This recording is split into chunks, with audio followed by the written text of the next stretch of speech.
And welcome to the show. Great to be with you. Thanks for tuning in today. And we got a lot of guests in the studio. We're going to have some fun today. We're going to have some fun.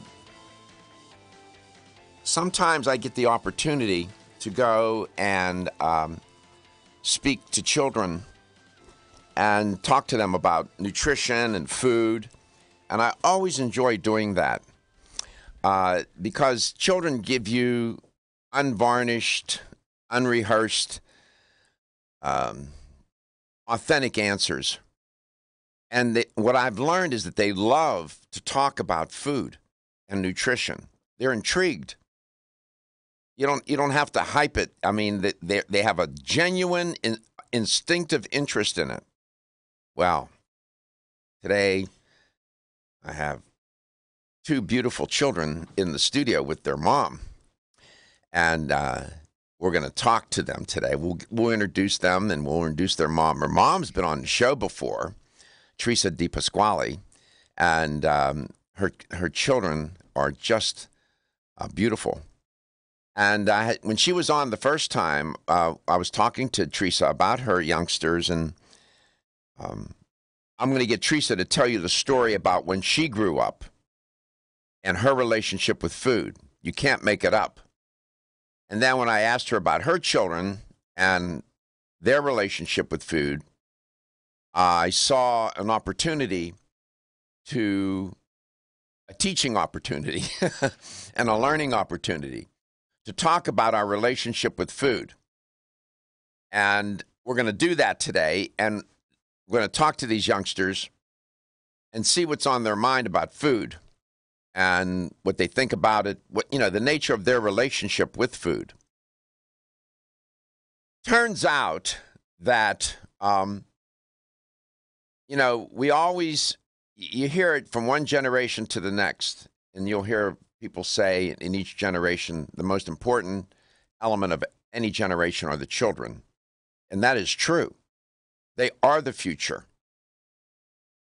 And on a number of occasions, maybe more than a few, on this show, and I'm on the record for it, I've said that we have put the greatest resource that we have, an asset, in jeopardy, our children. And I mean that. That's not hyperbolic for me to say. Never in the history of humankind, as far as I can tell in my research, has there ever been an epidemic such as the one that plagues children? There was a time, and the United Nations and the World Health Organization are still concerned about malnourishment, malnutrition globally. And that's a legitimate concern. But this is the first time in recorded history where we have an epidemic of overweight and obesity among children and putting their health at risk and putting the future of different cultures and countries at risk. That's not hyperbolic to say. When you have, for example, in our culture, in our country, 25% to 27% of youngsters being overweight or obese, about 25%, and about 17% being obese, and obesity tripling in the last 3 decades or so, that is cause for concern. Because these children who become obese, it's not just being overweight that's problematic. It's that they have metabolic issues. Some of them, the beginnings of heart disease, high blood pressure, high cholesterol. Why would we ever think their time would come when you're putting children on high blood pressure meds and cholesterol medications? And when did we ever dream that children would be growing up with adult diseases or the beginnings of them. What some children now have to deal with is what middle-aged adults start to deal with. And now we have kids. I mean, there is something reprehensible about our inattention to that. It's not, every child deserves a shot at a future. They come into the world innocently, and when you look globally, how children suffer in different ways, in terms of nutrition, it's either malnutrition, and now it's overnutrition. It's crazy. And why should it that these kids, 8, 9, 10, 11 years old, be suffering from adult diseases? By the time they reach 20, 21 years of age, their early 20s, they're in a lot of trouble with their health. I'll have Theresa share with you her story. There's no way for me to exaggerate or make this hyperbolic in any way. So when I see these two children that are in studio this morning, they're beautiful kids. And I can tell, I mean, in 1 second, they're not overweight, they're healthy. You can look at them and see it immediately. When I get in front of a class of children, I can spot the ones that are having issues. It's easy. It's easy. And they will tell you that they're having a hard time with food.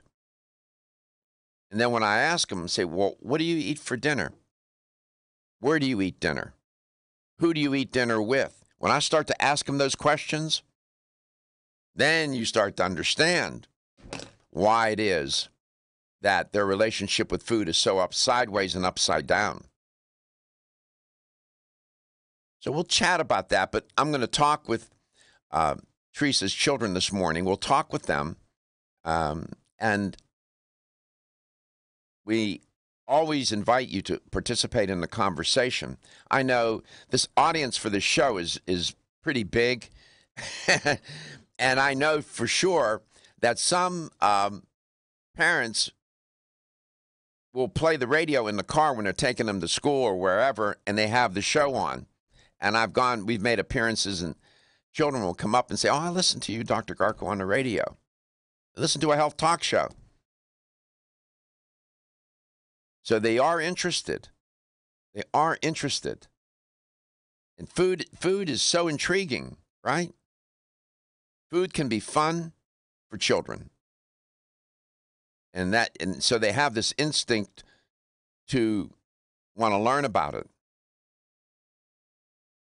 And in order to change or turn the tide of this obesity epidemic, the two youngsters that are sitting here this morning are the target audience. Healthy young children. You might ask, well, why wouldn't it be children who are already overweight or obese? Because we know, if you want to know the truth, the success rate is not good. So you target every expert that I've read, nearly everyone, says that to turn the tide, you have to begin with the healthy young kids, start to educate them about nutrition and food, and then they grow up, and then they pass it on to their children, and it takes generations. And in the meanwhile, you keep working with the kids that got themselves into trouble, not of their own doing. So we come back, we're going to talk with Theresa and her children, and we'll see what's on their mind. You just watch and see what they tell you about food and what their mom's doing at home with them and so on. It's all good. We'll be back. I'm Joy McCarthy, holistic nutritionist, and I expect more from my multivitamin. I've researched many vitamins, and what's truly different about Every Woman's One Daily from New Chapter is that it's fermented with probiotics and whole foods and gentle even on an empty stomach. Every Woman's One Daily helps you feel good every day. giving you immune, energy, and stress support, and nutrients for bone and heart health. You will notice a difference. Every Woman's One Daily recently won the Best Multivitamin Award, and I love that it's non-GMO project verified. Discover the wisdom of nature with New Chapter. Whether you spend your free time on a treadmill, under a car, or in your garden, if your active lifestyle leaves you sore, Body Figure's Inflammaforce may be exactly what you need. Inflammaforce has a natural herb blend that acts as an anti-inflammatory to help maintain healthy joint and mobility support. There are standardized herbs like white willow, boswellia, turmeric, ginger, and devil's claw. The vegetarian capsule promotes easy digestion and a fast-acting dissolve process. Inflammaforce includes a proprietary enzyme herbal blend full of antioxidants and flavonoids that target pain and inflammation throughout the body. Body Vigor's Inflammaforce contains ingredients that support normal, healthy joint flexibility and function, builds healthy tissue, and helps with your recovery process. So if you're tired of sore joints and inflamed muscles, Body Vigor's Inflammaforce is your answer. Purchase Inflammaforce.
Welcome back to Let's Talk Nutrition. Great to be with you. Thanks for tuning in.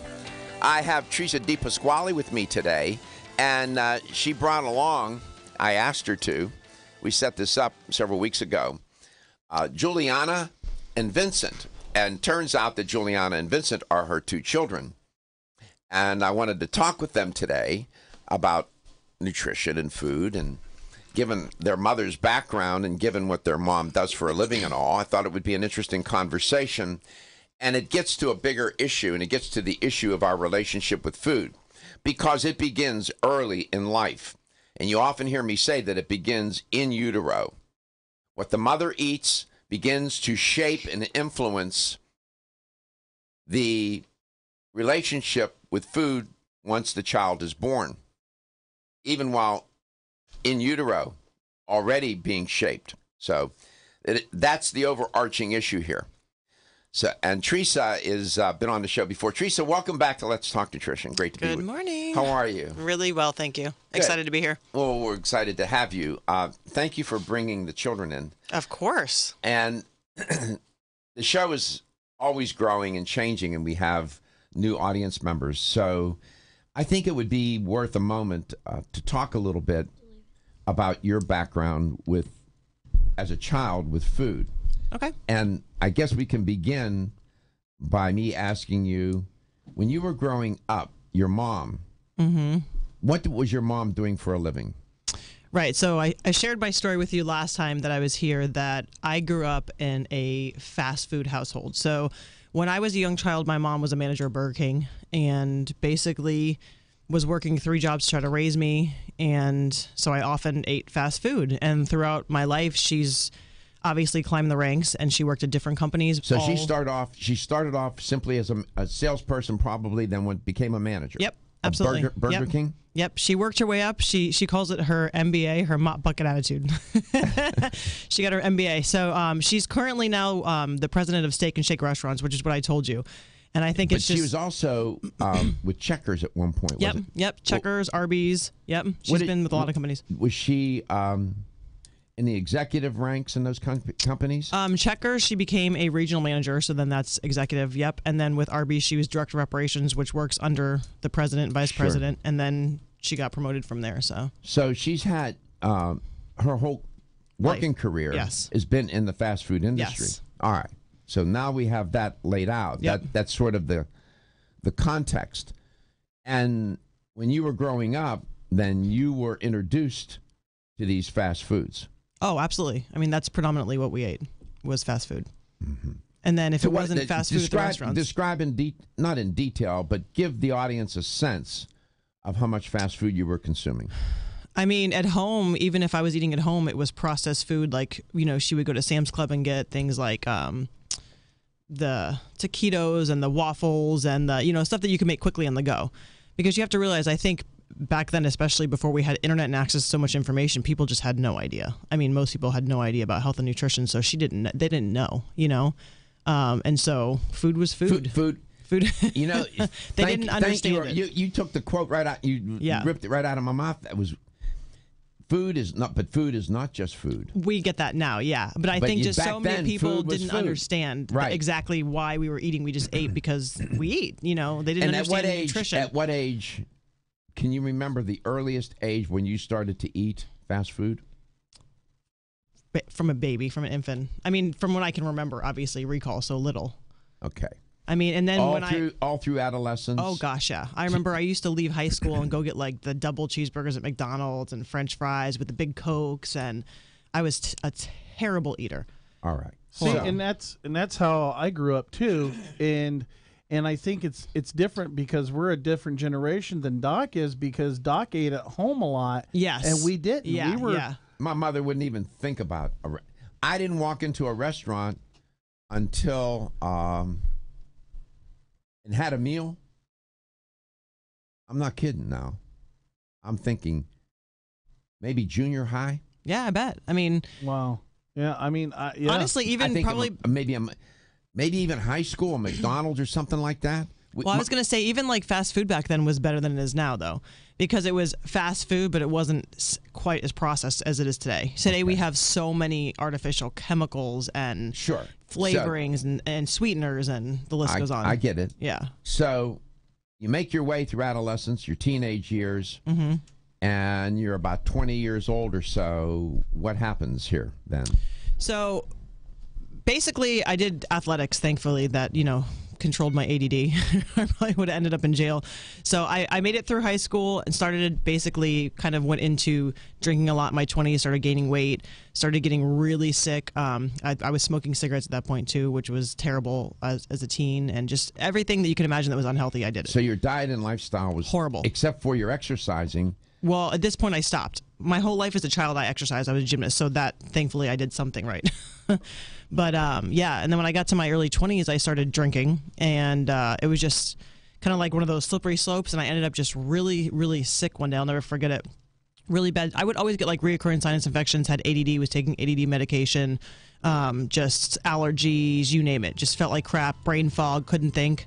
And got really sick one day and made me finally quit smoking because I was so bad. Ended up moving back home, going to college, and they require you to take, all of your prerequisites that you're forced to take or whatever. Sure. And so I took a human biology class and literally was like appalled that what I was doing to myself. I was like, this is how digestion works? Right. I had no idea. And so you sort of you had an epiphany. It was an epiphany. How old were you at this time? Like 20 or 21. Okay. So that was a turning point for you. Oh, gosh. Yeah. Okay. And then we'll go there. So that's the context for Theresa growing up. Now, she has 2 children.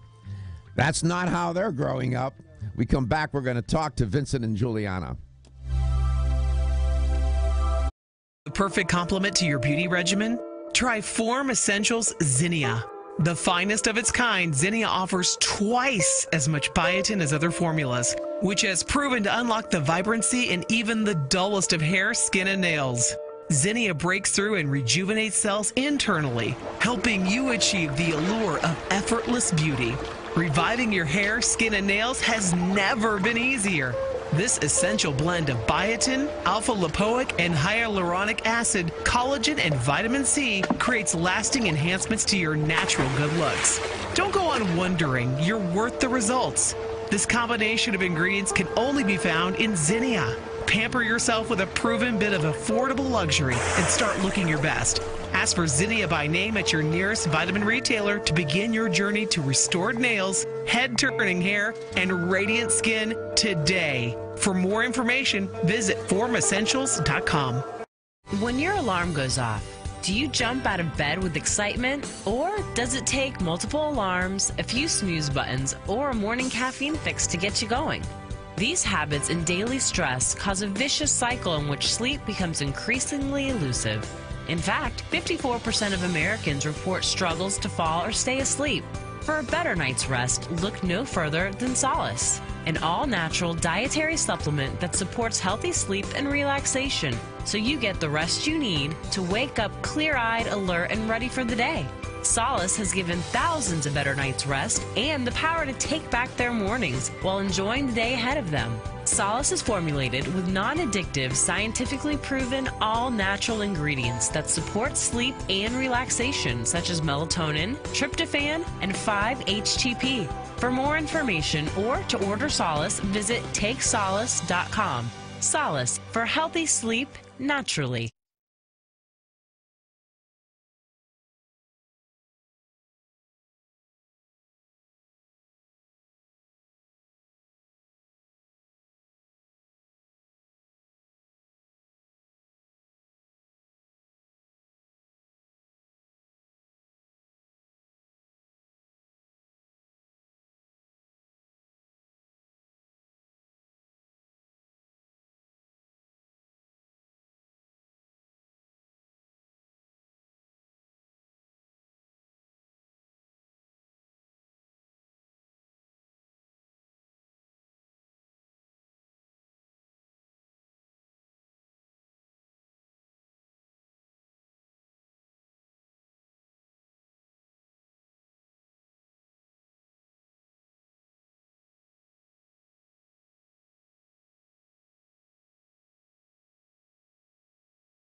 is Vincent Depasquale, and that would be Theresa's son. And I asked Theresa to bring Vincent and his sister Juliana into the station today, into the studio, because I wanted to talk to them about nutrition and food. Vincent, welcome to the show. It's great to have you on. Thanks. Talking to your mic. Talking to your mic. So, how old are you? I'm 9. You're 9, and that would put you in what grade? 4th. 4th grade. Do you take your lunch to school? Yes. You do? Wow. Do they serve food at school? Yes. They do. Have you ever eaten the food at school? Mm-hmm. Yeah? What do you think? It's not that healthy. Why do you say that? Well, I mean, like... What do they serve? When you say not healthy, what are the foods that they're serving that you think are not healthy? Give me one example. Pizza? Talking to your pizza? Mm-hmm. They serve pizza. Do they serve French fries, burgers, things like that? Burgers, but not French fries. No French fries? No. Wow. Any salads or vegetables that Yep. you... There's salads. There are salads. Mm-hmm. Mm-hmm. And every day the menu changes at school in the cafeteria, right? Yep. Okay. So you typically don't eat at school? No. No. And who makes your lunch for you? My mom and Abby. Okay. So your nanny and your mom. Mm-hmm. All right. And what's your favorite food? What is it? You could be honest. Whatever it is. Ice cream, whatever. Green beans? What is it? What is it? What is it? All right. Green beans. Green beans. Green beans. See, I'm a green bean guy too. I love green beans. I didn't tell him to say that either. I swear. I didn't pay him off.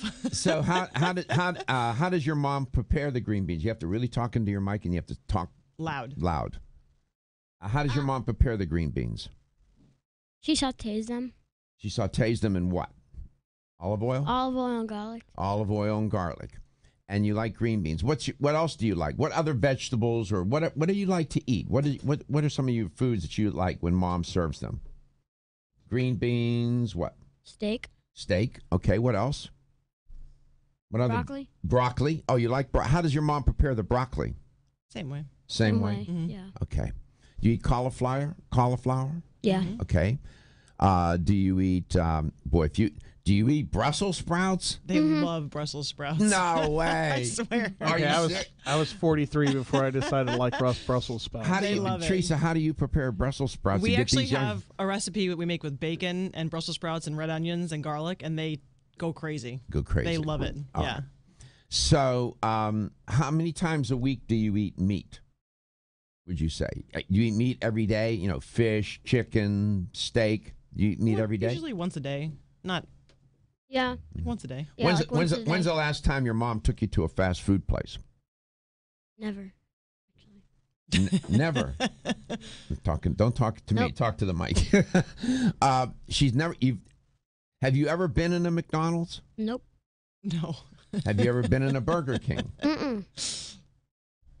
Wow. It's possible to raise kids without taking them to. Alert the media. I am the media. I am the media.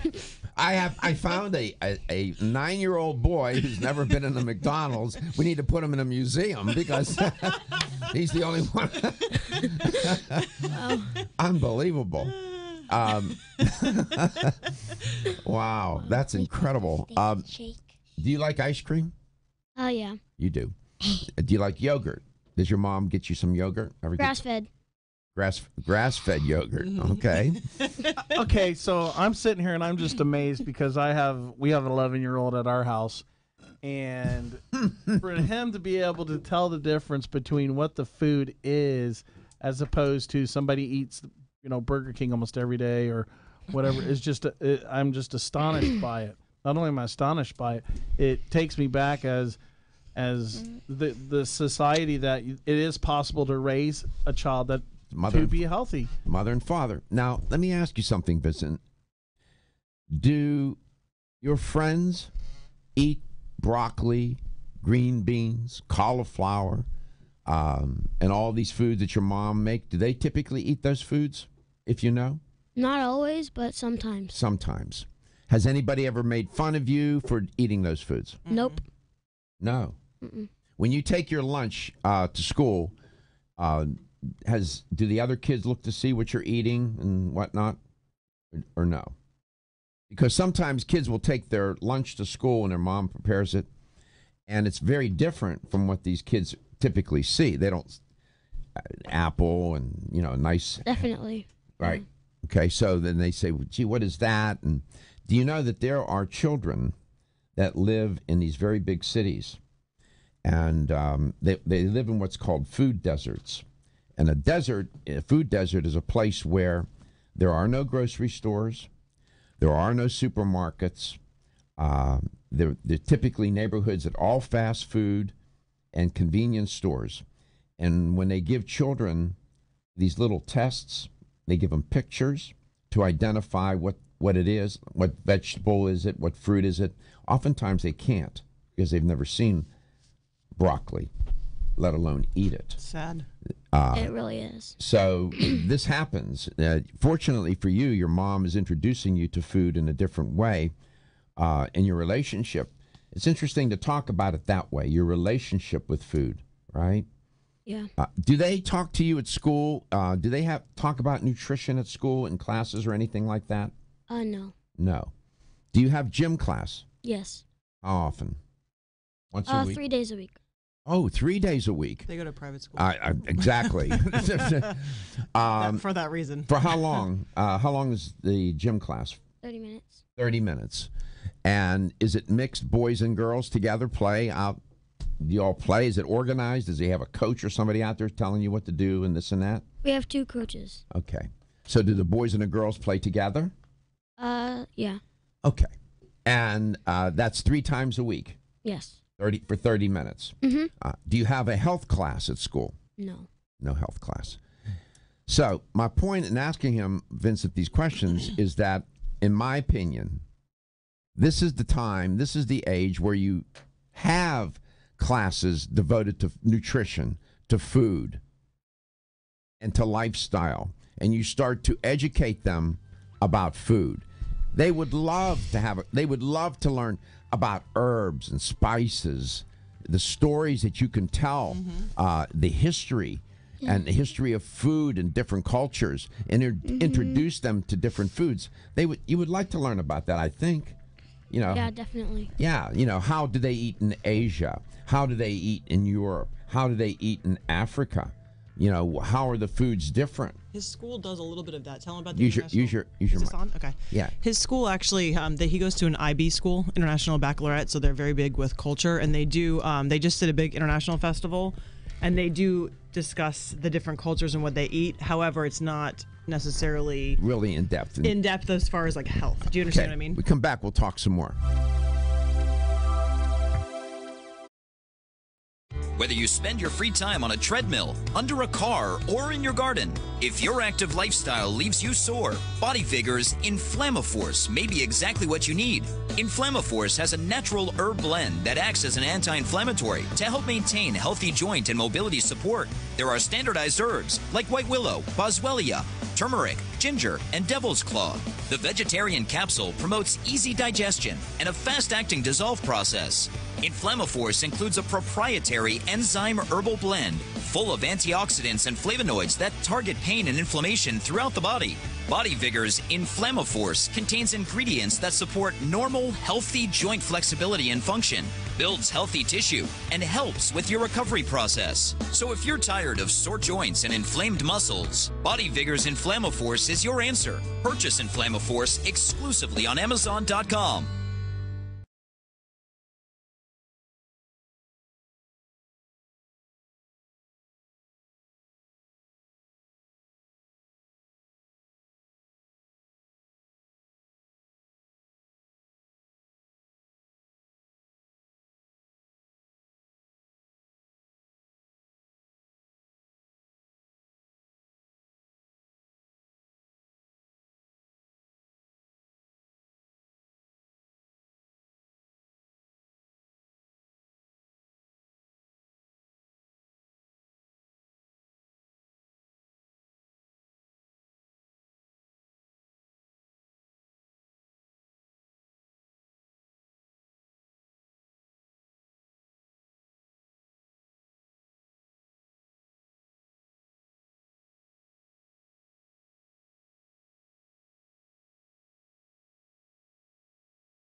Welcome to Let's Talk Nutrition, talking about nutrition education for children.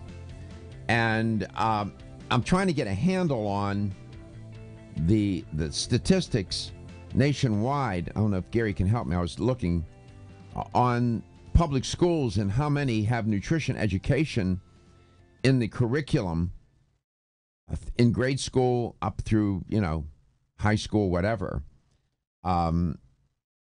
Theresa Depasquale is in studio with me today, and she brought her youngsters with her. She brought Vincent, with whom I was just speaking, and she brought Juliana, who's sitting next to me. Hi, Juliana. How are you? Good. Good. Talk into your mic. Get into your mic. There you go, honey. What? So how old are you? 6. 6. And what grade are you in? First grade. First grade. And you were listening to Vincent, right? Yes. Yes. Do you take your lunch to school, or do you eat at school? The school cafeteria? We do both. You do both. When you eat at school, do you select the food, or somebody select it for you? When you go through the line, do you pick it out? Yes. You do. Talk louder. And why? And usually, what do you eat? What do you select? What do you get? We try to find vegetables. Vegetables? they have there. Yeah, you like vegetables? Yes. Which vegetables do you like? Cauliflower, green beans. Talk louder. Cauliflower, green beans. Do you eat Spinach. salads? Spinach, yeah, she loves salad. Yes. Yeah, spinach. Does your mom make spinach with olive oil and garlic? Yes. Yes. There's a loud voice. There you go. And what's your favorite food to eat? What do you like to? What's the most fun food for you to eat? It's fun to eat. What do you like? What would it be? Cauliflower. You don't over ice cream? Over ice cream? What's your favorite food? You could say. You can say what it is, honey. Is it ice cream? Ice cream. And what do you like? Vanilla, chocolate, strawberry? What do you like? Chocolate? Salted caramel. Salted caramel. And how often do you go to a fast food restaurant like McDonald's or Burger King? How often?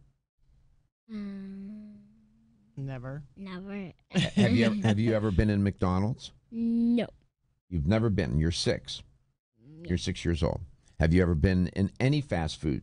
I bet it's Steak and Shake. Steak and Shake. So is this the Steak and Shake story you were telling us about? So, My mom took them, yeah. Yeah. So was it your mom that took you to Steak and Shake?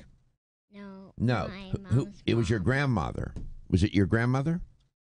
Yes. Do you know what your grandmother does for a living? She's vice president. President. A Steak and Shake. She's president of Steak and Shake. She's president of Steak and Shake. Yeah. Theresa, did you say anything to your mom when she took him to Steak and Shake? You know what? I let it go. That's what grandmas are for. She's usually really. She tries hard to have healthy stuff, gluten free. We do gluten free and all that. So the one time she takes him to Steak and Shake, I'm not gonna make a big deal. So.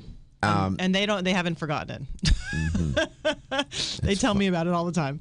But that's very infrequent. Oh God, yeah, no.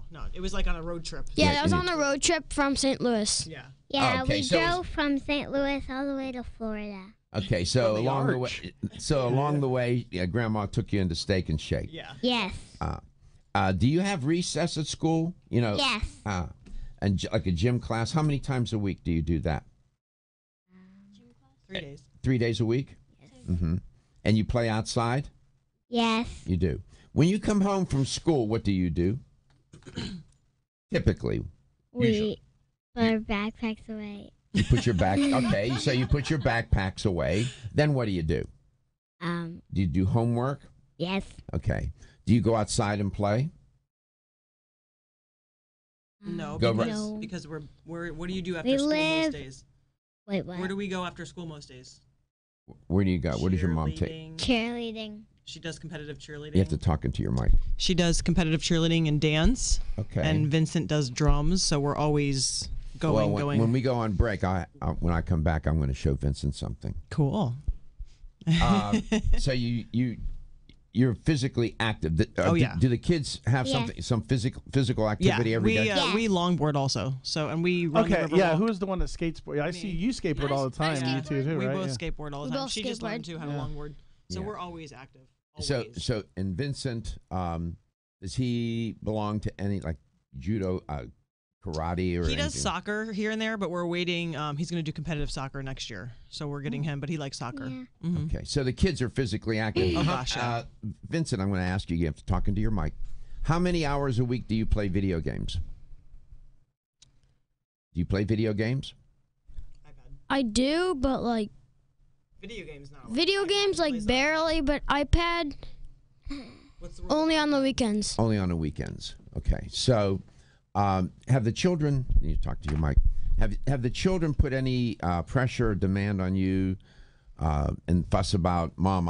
They want to play with the computers and all the. Absolutely, they would play the iPad 24/7 if I let them. If you let them. Absolutely, I in fact just had to recently enforce because obviously he uses it for school. They use the iPad for school, so he had it all the time and was using it. But I recently just said that absolutely no iPad during the week, only on the weekends, just because they become obsessed with it. Do you like the iPad, Juliana? Yes. And what do you do on the iPad? What do you do on it? There's YouTube. this app. It's called YouTube, and you can watch What videos. What do you watch on YouTube? What do you watch? What do you like to watch? You watch other children. What do you do? Makeup tutorials. Yes. She likes to watch makeup tutorials. Makeup. Mm-hmm. Have you ever watched anything on YouTube about food or nutrition? Oh gosh, yeah. Yes. The kids do food challenges with candy. Cupcakes. Cupcakes. Cupcakes. Do you like cupcakes? Yes. I like cupcakes too, but they got to be. My mom used to make phenomenal. It's got to be worth it. Cupcake. chocolate. It always has to be worth it. It has to be worth it. Gigi makes great cupcakes. So these two children, in some ways, are typical. In some ways, they're not. Their mother and their father's a chiropractor. His name's Vincent too. Yes. And has clinics. Turns out, they're growing up in an environment where the parents are shaping and influencing their attitudes, their values, their beliefs generally, and specifically with respect to diet and lifestyle. Now, many children don't have that kind of opportunity either. That's another issue. But you can see some children have all the advantages that they could possibly want. But still, these are youngsters. The only fast food place they've ever been one time is Steak and Shake, and their grandma took them there because she's president of Steak and Shake and they're on a road trip. Otherwise, they've never been in a McDonald's or any other fast food chain. It's almost hard to believe, but it's true. So it can be done. It can be done. And you see, the kids are curious. I could talk to them all day. There's things I can pull out of them about food and nutrition and exercise. Continue our conversation.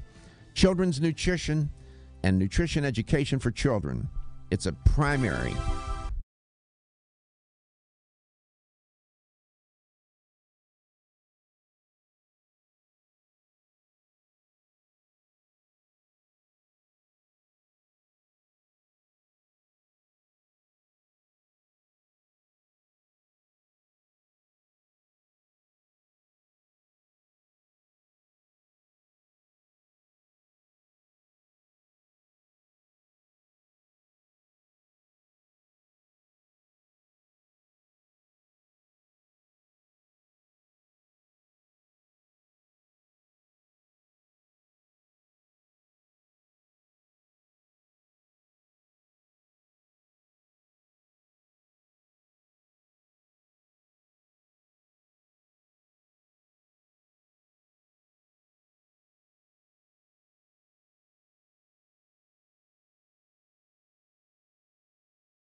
and the wealth of those who care about and love you. It's time for Let's Talk Nutrition with Dr. Michael Garko. Welcome to the show. And welcome to the show. Great to be with you. Thanks for tuning in today and accompanying us in our little broadcast journey today is Vincent and Juliana. Those are the children of Theresa Depasquale, who's in studio with them, of course. And we were chatting a little bit with them about food and what they eat and whatnot. And I learned something. The only fast food restaurant these youngsters have been in, Vincent's 9, Juliana is 6. They had occasion to go to a Steak and Shake when they were coming back from St. Louis, and they were with their grandmother. And she took them into a Steak and Shake. Well, she happens to be president of Steak and Shake, so I get that. But that's the only fast food restaurant they've ever been in. These children have never been in a McDonald's or Burger King or Wendy's. I mean, I'm amazed. It's almost hard to believe, but it's true. And that's a function of their mom and their dad and the way they're being raised and their relationship with food. And it gives them a far better chance to have a healthier life. There are many youngsters their age, and I know the statistics, that are not so fortunate and are overweight or obese. And that population, it's an epidemic among children. 17% of children are obese, adolescent children, 17%. 25% are overweight or obese. That's astonishing. Three decades ago, that was not the case. It only took 3 decades for that to happen. So, it's we put our national treasure, our children, at risk with food, of all things. We invite you to join in and connect to the show, and Gary's going to tell you how to do that. You can reach us at 877-897-8255.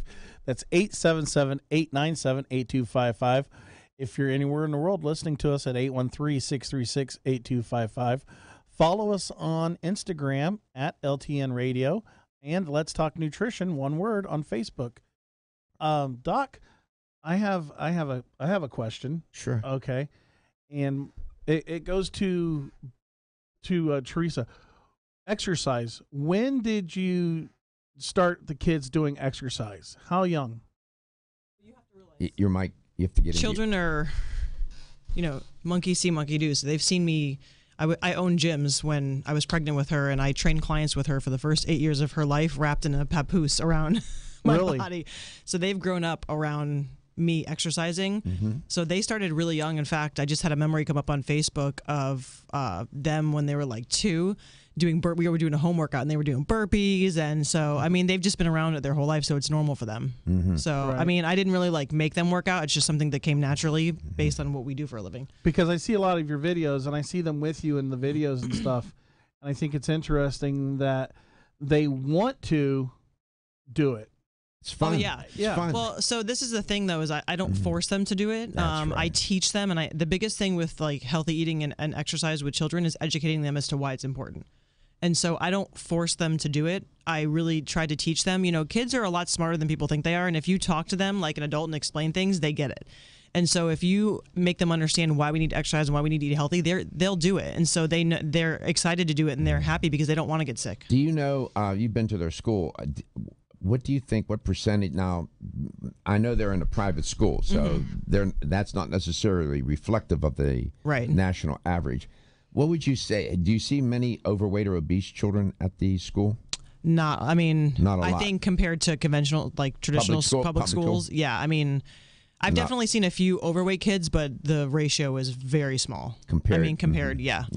Because they're in a different socioeconomic status. They really are, and the parents are extremely involved. I think that when you go to a private school, the parents, like you said, they're at a different income level and they have the flexibility to be able to be more involved, which allows for things like healthy eating and, having a nanny to help and cooking at home and things of that nature. Which then leads me to cooking. And what I've learned about children is one way to get them involved in healthy eating and food is to involve them in the shopping, to involve them in the cooking of the food. Absolutely. And to help them and allow them to make decisions about what to make and how to make it. And by the way, to grow a garden if that's possible. These are all ways to shape their attitudes, their values, their beliefs about food, nutrition, lifestyle. This all begins very young. When I was growing up, as many of you listening and watching the show, this was done naturally. It was a different time. Right. We were outside, we played, the food was relatively healthy, mom cooked, right? Now it's different. Moms have to work, moms are short on time.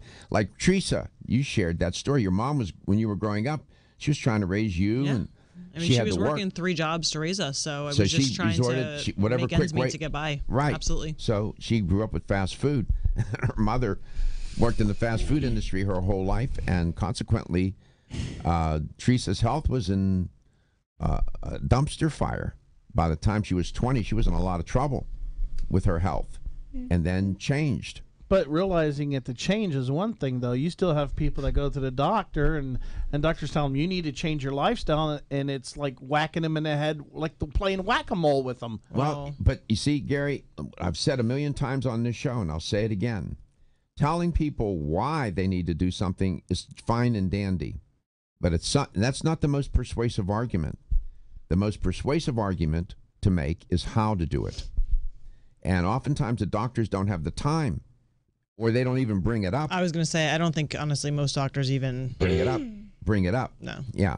So let's talk about your professional life these days. Theresa, by the way, how would you describe what you do for a living?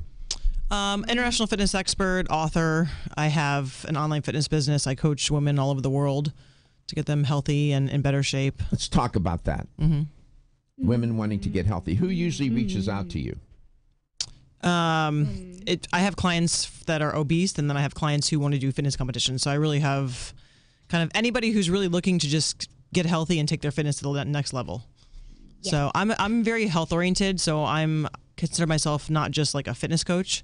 You know, I'm really big, obviously, with nutrition, healthy eating, healthy lifestyle, and not just like going to the gym and working out. How many of your clients are women? How many are men? Only women. I only train women. Only train women. What percentage of the women that reach out to you for professional health are overweight or obese? I'd say probably 40%. 40%. Mm-hmm. Are you seeing an incline in that? Are you seeing... Has it gone? Is there an uptick on that? Well, so I am not necessarily just a weight loss program, so I don't get a ton of obese people. So I don't know if I would reflect properly on that. How would you describe your program? I'm more of a fat loss program, which is like weightlifting, and it's a little bit different because for weight loss, they eat less and exercise. They do cardio. It's weight loss. I focus on like sculpting the body using weights, and we actually eat quite a bit of food, but we eat healthy, whole foods, nutrient dense foods, not. Okay, see, I didn't even know there was a difference. Big difference, yeah. Yes. Big difference. So how do you do that? Do you do this online? Yeah, yep. Yeah. So I basically give them their meal plans and their workouts, and they go execute it themselves. They check in via text or email, and we do videos for feedback if necessary on like form, and it works really well. Mm-hmm. What's the success rate of your clients sticking with the program? How many? It's just like anything else. You're going to get clients who are really serious and self-motivated, and they do great, and then you're going to get the ones that just can't commit. What percentage stick it out? I would say 10%, 15%. No, way higher than that. I have good success rate. I would honestly say 50 or 60%. That's pretty good. We're going to have, I mean, you're going to get 30 to 40 that are they're not going to stick to it. We come back, we're going to go to Palm Harbor. We have a listener named Mildred who wants to talk about Theresa's fast food experience, which has been pretty remarkable, almost cost her health. Her youngsters, other than Grandma, who's their grandmother's president of Steak and Shake, other than Grandma taking them to one Steak and Shake in a field trip, road trip from St. Louis to Tampa, they have never been in a fast food restaurant. They're 6 and 9. Juliana's 6 and Vincent's 9. It's almost hard to believe.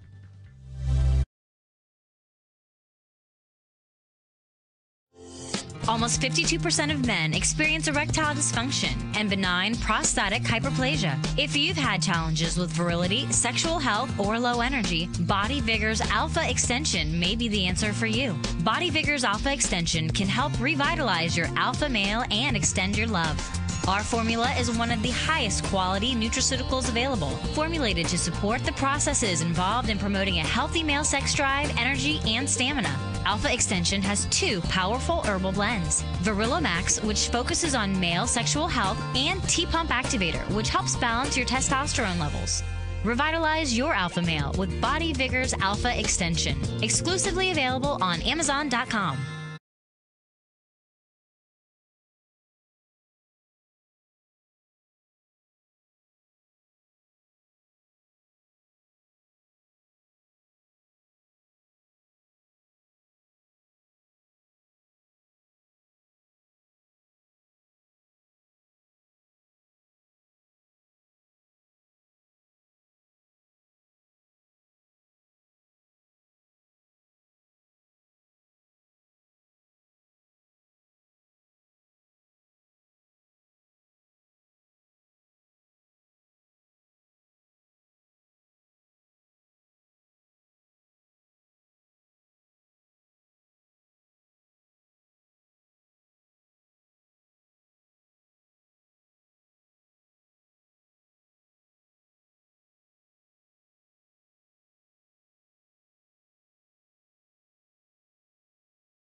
Hair, skin, and nails. Let's Talk Nutrition on the web at letstalknutrition.com. We're back from the break, so let's rejoin Dr. Michael Garko. Welcome back to Let's Talk Nutrition. Thanks, Stephen. Got more mics around here, and I got sense. Let's pull that down like that for now. And let's go to Palm Harbor. Mildred, welcome to the show. It's great to have you on. Hi. I want to express my experience with fast food. Please. I go at least once a week, and here's what I have. I have a small salad with mixed greens, really good ones, spinach and all of them. And in that salad, there's 2 small grape tomatoes and sometimes a little sliver of onion. And then they do sprinkle a little bit of cheese, not much. Mm-hmm. And then you could have your choice of dressings. I usually get the light vinaigrette. Sure. And then sometimes I get a baked potato with broccoli. That's good. And a cup of organic green tea. So, which fast food restaurant is that? That is Wendy's. At Wendy's. Okay, so this is interesting. Pretty good. What's interesting, that's very good. What's interesting is that the fast food industry has recognized that they needed to make a change. Now, they've done it kicking and screaming, but they've made changes. And they realized that the consumer wanted something healthier. And all of them have introduced these items that you discussed or mentioned that you eat when you go there into the menu. And that's a good thing. And I've always said these fast food restaurants are not going to go away. They're part of the food culture. And at the same time, still, the lion's share of the menu is highly processed food and not fit to eat. And you probably wouldn't eat it, knowing you, at least over the years, on the air anyway. I don't know. Do you eat burgers? No. Uh-huh. I figured At as much. home, I do. You make your own? Right. Mm-hmm. With, turkey burgers? Yeah. That's what I thought. They have that new awesome burger in town. I want to go get one so bad. It's a vegan burger. It's all vegan. Oh, I got to try that. And it tastes just like meat. Where do they serve this? I want to say it's over. I want to say Fresh Kitchen has it. Fresh Kitchen? Yeah, they're made Jeff with, Giragante's place. And that's one of Giragante's We'll go there. Gary and I have visited. There's a restaurant. It's a little chain, not a big chain here in Tampa called So Fresh. Mm-hmm. They have one on Howard Street, and then they have one on Fowler Avenue. And you need to talk into your mic. It's got to be turned on. And we've gone there. I eat there pretty regularly. I was there yesterday, and the food is. I don't know if they serve meat, but you can get primarily vegetables if you want, and it's very good. It's called So Fresh. I enjoy the food, and what I notice, especially even on the one on Howard Avenue in South Tampa and the one on Fowler Avenue near the university, I see a lot of young people in there, teenagers, college kids coming out of high school. After school, go in there. So they appeal to young people as well. That's been my experience. So you go to Wendy's to get your salad, your baked potato, and your broccoli. Pretty good, Mildred. That's right. Oh, Reginald said hi. Oh, tell Reginald. Reginald's the manager of the Vitamin Discount Center store in Palm Harbor, right? Right. Mm-hmm. And I see him about once a month or so because I receive these coupons in the mail. Yes. And the last coupon I got was $10 off of $55. Yeah, that's pretty good. Yeah, very good. It varies each month. Yeah. The Vitamin Discount Center is a chain of health stores here in the Tampa Bay area. There are many others that are very good. All the big ones are here too. Right. GNC and all Whole Foods is here, and Trader Joe's, and I'm familiar with all those. But yeah. I just like Reginald. I go see him. Yeah, he's good. He's a good man. Thank you for sharing your fast food healthy experience with us, Mildred. We appreciate you. Thank you so much. All right. So, Theresa, going back, I want to go back to your clients, mostly women. And are they trying to lose weight, or are they just trying to get in shape? Most of them want to get in shape. So, I mean, this is the thing. Like when you're obese, there's a certain, you're going to basically lose weight. And then when you get to a certain point, you have to switch what you're doing because the weight loss stops. You just get skinny fat. Do you help them with their diet or not? Yes. You do? Yep, absolutely. So, but I see some of your videos. Where can the viewer and the listener of Let's Talk Nutrition? My website is bikinibossfitness.com. So that's BIKINI. and then Boss, BOSS, fitness.com. And then I also have a book, Boss of Bikini, which is on Amazon. Right. I'll hold it up. I got it. And so there's a lot of really good information in there. Again, I'm very health oriented as well, so it's not just a fitness book. It talks a lot about mental fitness. Sure. And obviously, like the stress response, and then there's a 90-day program at the end as well. Good. Yeah, the title of the book is Boss to Bikini, and Theresa's a working mom, and you can catch her on Instagram. You can catch her on Facebook. Yes. And there's the book. I'm holding it up. And I want to thank you and Juliana and Vincent for coming into the studio today. We appreciate you sharing your experience. Thank you, Juliana. You're the first two children I ever met in my entire life that have never been in a McDonald's. And it's a privilege to meet you. Thank you. Thank you so much. And I've never met your dad, but tell your dad that Dr. Garko said hello. Definitely. Okay? You tell your dad. Will. And maybe We someday I'll will. get maybe someday we'll get your dad on.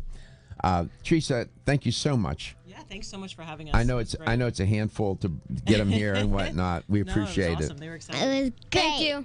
Thank you, Vincent. And you're both wonderful children. You make sure you take care of your mom now, okay? Thank you. Thank you. Thank you. You're welcome. Thank you.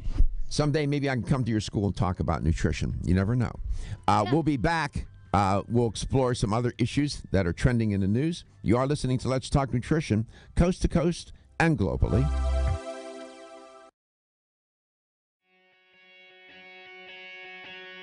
Women who are pregnant or planning to have a child have specific nutritional needs. Maintaining optimal nutritional intake is important for mother and baby.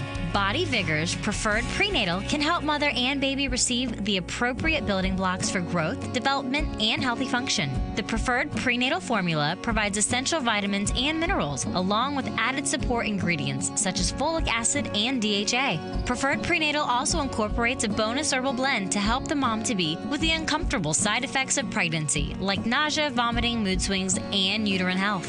Support a healthy pregnancy for you and your baby with Preferred Prenatal, exclusively on Amazon.com.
And welcome back. Welcome to Let's Talk Nutrition, wherever and however you may be listening or watching the show, and whatever you may be doing.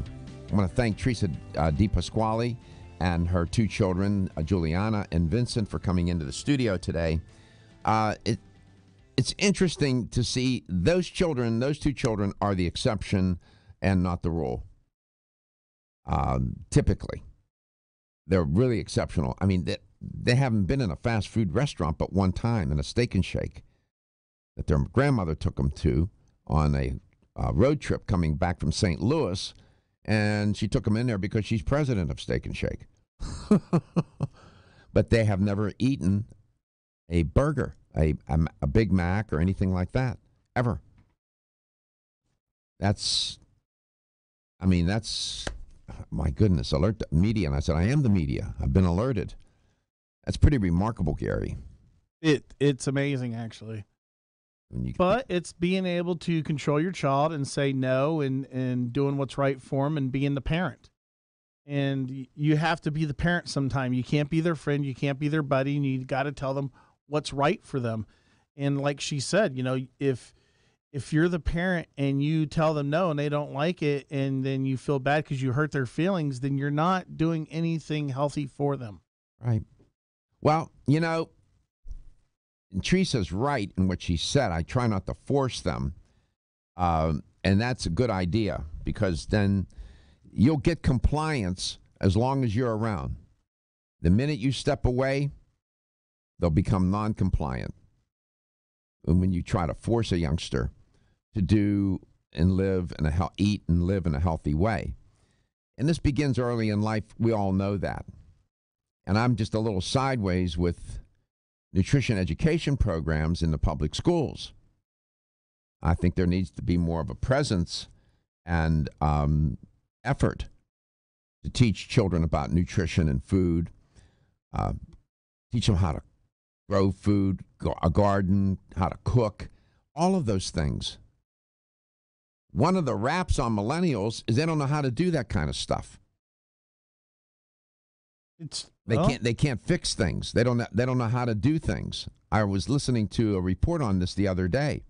Because everything's been done for them. Or yes, it's a convenience society. We're a society of convenience. It takes time to make a meal. It takes time to live in a healthy way. You have to work at it. And we're looking for convenience, the fast way. What's the fast way? What's the convenient way? Can somebody fix this for me? Can somebody do that for me? They say, I don't have the time. Well, what are you doing that you're so busy? Playing video games. Whatever.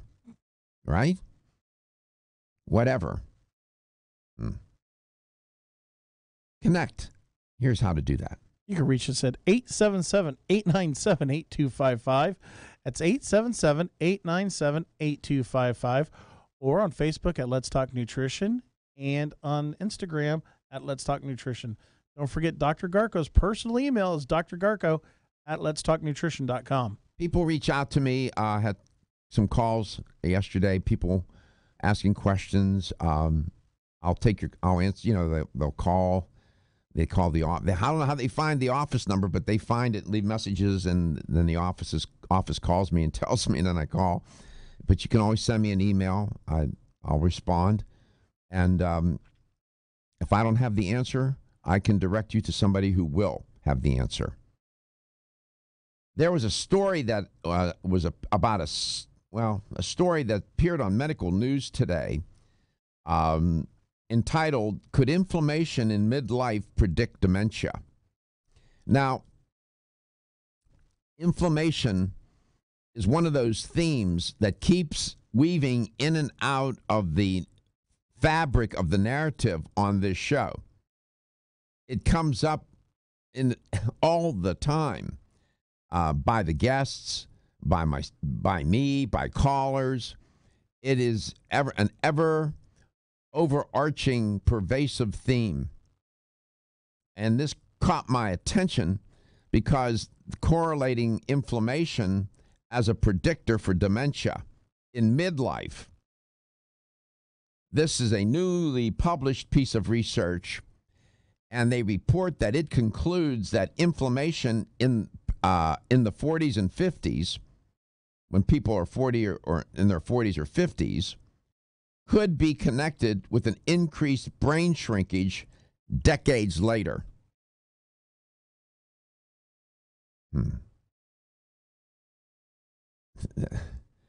This link between inflammation and dementia, from a science perspective, from a research perspective, data perspective, is growing stronger and stronger.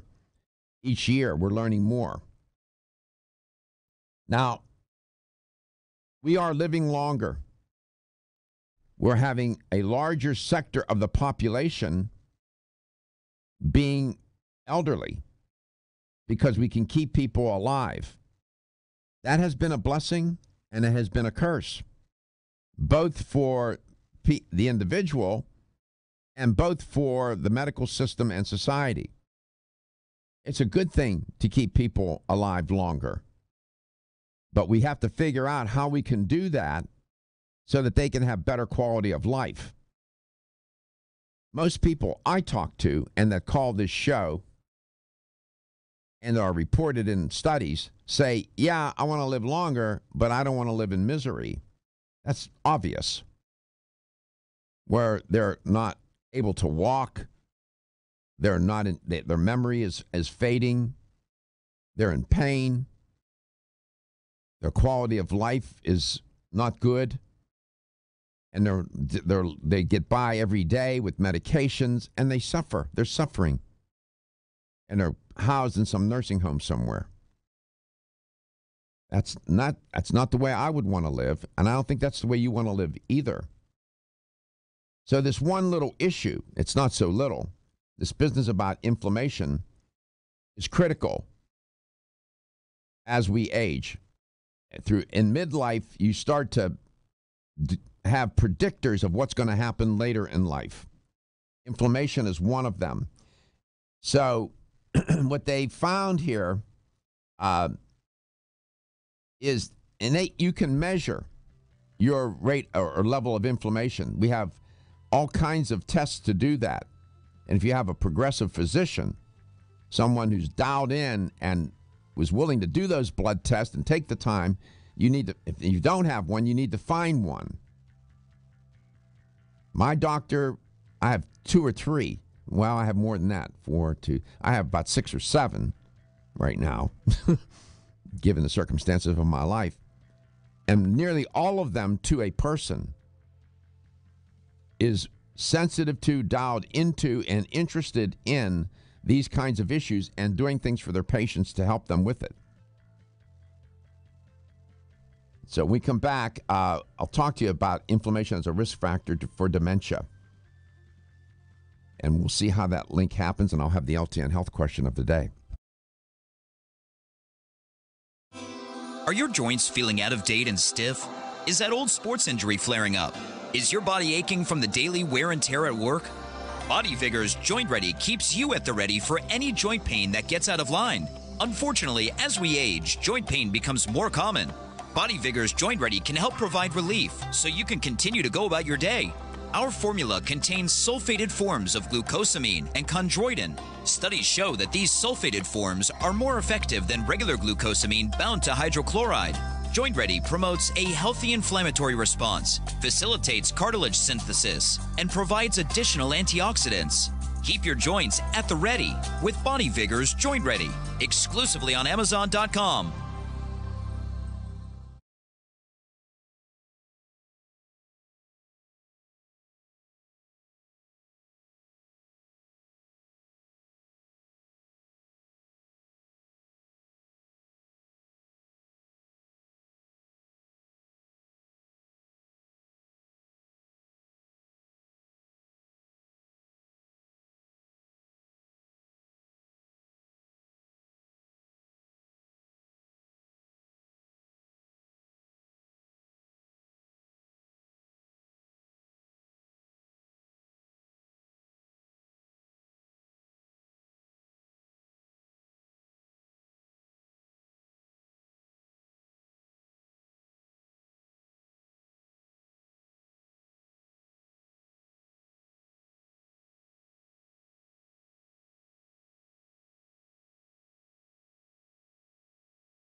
Health question of the day. Given that I was talking to Theresa Depasquale's children, Vincent and Juliana, about fast food restaurants, and they've never been in one other than Steak and Shake one time when their grandmother took them, I came up with a health question for today about fast food establishments in the United States.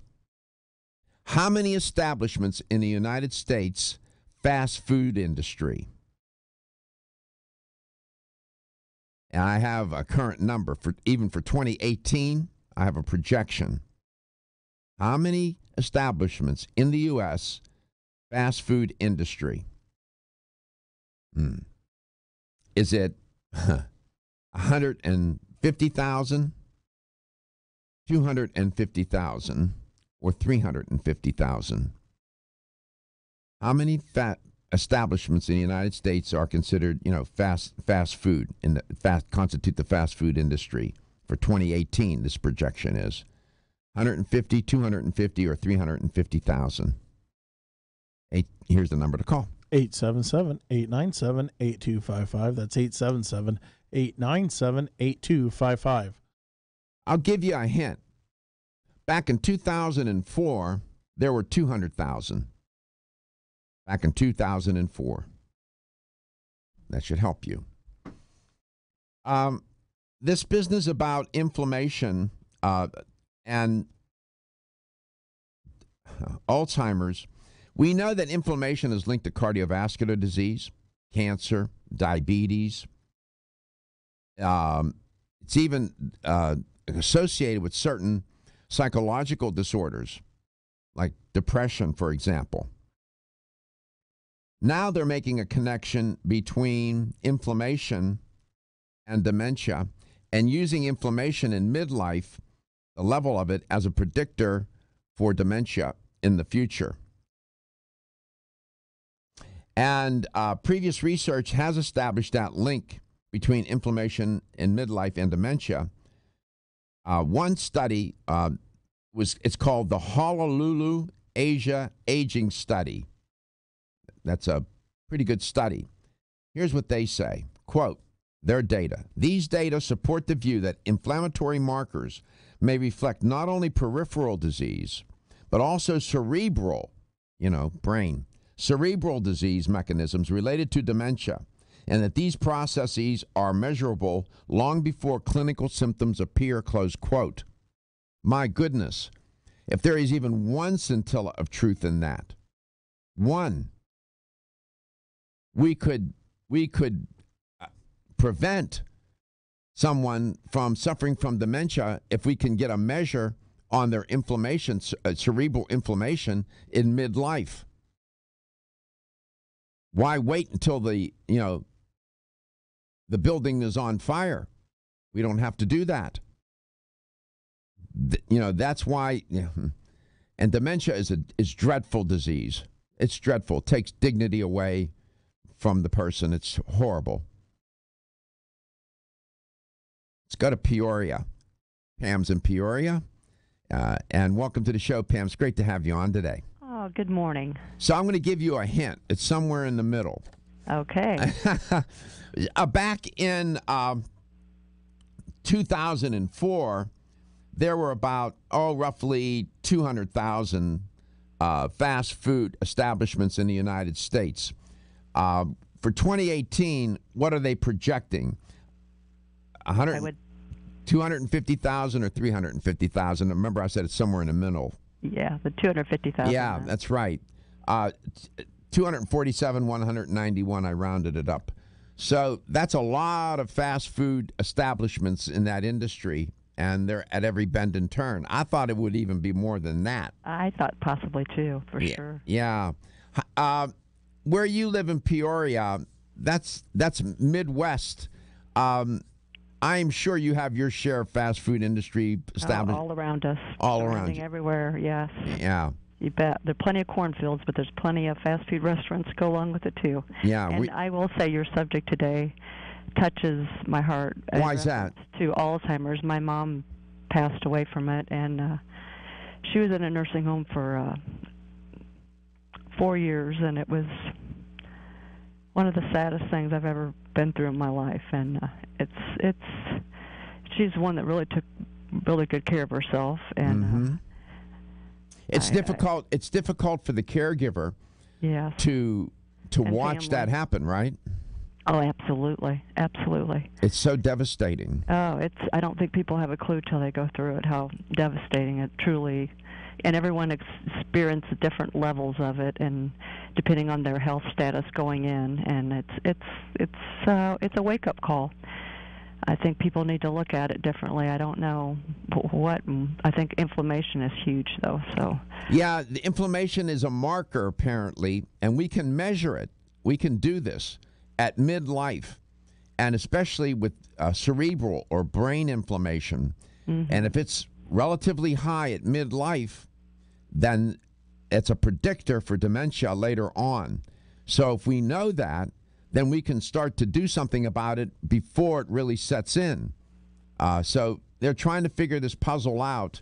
But generally speaking, we can manage inflammation, whether it's from an autoimmune disease or whatever it might be, systemic or local, by diet and lifestyle. I talk a lot about it on the show, what foods to eat, what lifestyle behaviors to engage or avoid, what supplements to take. It's a big theme. It's a big topic. But thank you so much, Pam. No, thank you. And I enjoy your show so much. Oh, thank you. And I'm glad you're doing well. That's awesome. I take it one day at a time, you know.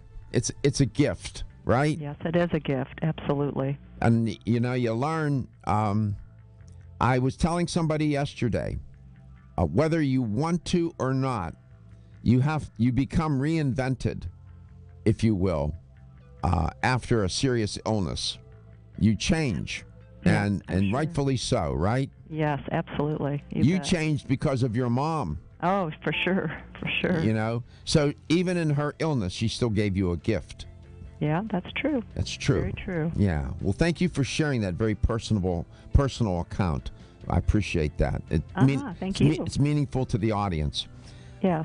Thank you so much, and we wish you the best, and congratulations on winning a $25 supplement gift card. You take care of yourself. Thank you so much for listening and watching the show. We enjoy it so much, and we have great crew. All the people involved with the show, many you don't know about, but they help get this on the air, and we're grateful for them too. And take care of your health. Your health is your wealth, and your health is the wealth of the people in your life that care about and love you. I'll see you on Monday.